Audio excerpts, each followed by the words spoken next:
I'm going to show you 2 ways I make my own artwork for Paradox games using AI. I'll be using a CK3 trait for this example, but you can use this for any artwork in any game. I'll start by using the game's own artwork just to keep the general style. So grab the image you want to replace and convert it into a PNG. Then make the background white or some neutral colour.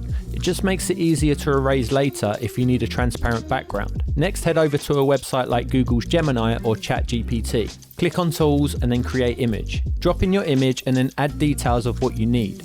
Once created, you can request changes where necessary. It's difficult to get exactly what you need, but it's simple and effective.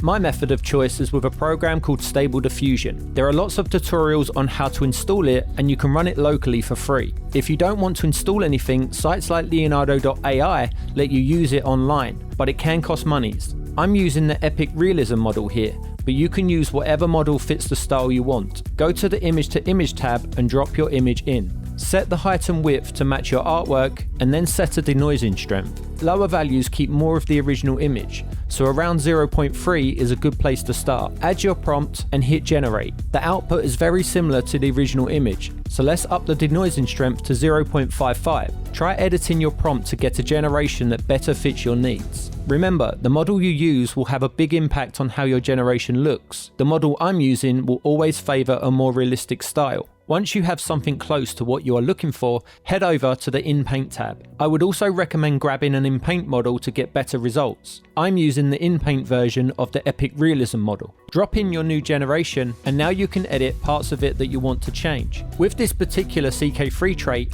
I will need a star at the bottom, but I can add that in later. So for now, let's erase that part and fix a few other details. Before hitting generate, we want to switch the mask content to fill and set our denoising level to around 0.75. So let's change that and hit generate. Repeat this process until you have what you need. One final tip I will leave you with is how you can improve the detail. Cut out a part of the image, upscale it twice the size, and then run it through Stable Diffusion. Then layer both images on top of one another and erase the parts you want to change. Then resize the final result to 50% and then add it back to the original image. And that's how I redesign my game artwork. If you found this video helpful, then remember to hit the like button.